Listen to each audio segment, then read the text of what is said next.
once the big story of the week isn't the Eurozone debt crisis, it's the US government's debt crisis and its resolution. And its resolution has huge implications for some of the most fundamental concepts taught in business schools. So says Guy Fraser Sampson, author of many books, including the upcoming Finance Without Fear. Guy, let's just step back and look at the big picture. Just first of all, why do governments need to borrow these huge sums of money? Well, the traditional theory always was that a government should balance its budget. In other words, it should raise as much in taxes as it spent.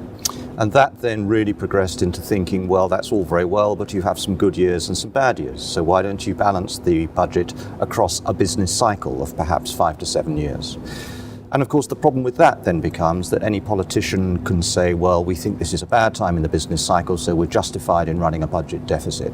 A budget deficit means effectively you're living on credit. It's just like a household living on its credit cards. If you want to spend more than you earn, the only place you can make up the shortfall is with credit.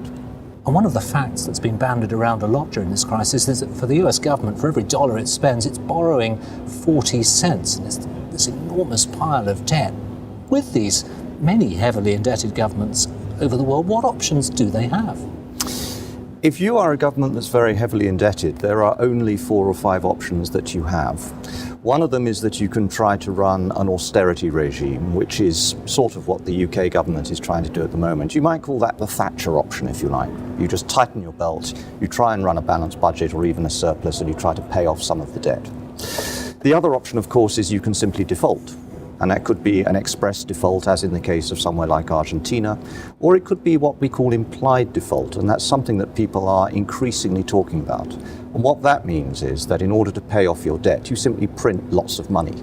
So you're not technically defaulting, you are paying people back with money, but it effectively is becoming monopoly money. It's money that has increasingly very little value. And that's really just a variant of encouraging inflation within the system, which is another option, and one doesn't really have to look very far to see why the UK government is holding interest rates so low. It's so in the hope that inflation can spiral, hopefully not out of control, but certainly can go to a level where it will significantly depreciate the debt which they pay back in the future.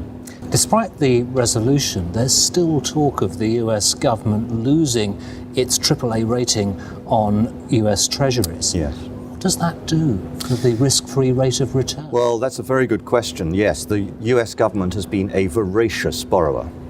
This so-called debt limit, which has just been extended, has actually been extended 11 times in the last 14 to 15 years. It's gone up from $5 trillion now to its present level. But it is, as you say, very interesting from the point of view of finance theory, because the whole of modern finance theory is based upon this concept of the risk-free rate of return, or the risk-free asset, which produces that return. And it's becoming increasingly obvious that there is no such thing as a risk-free rate of return. In fact, I was at an investment conference recently when I heard a US T-bill referred to as a return-free risk. And you could argue that that's actually much closer to the truth. But certainly for those people who know about finance, things like the Sharpe ratio, I think that must now be completely thrown into question, because if there is no risk-free rate of return, there is no Sharpe ratio.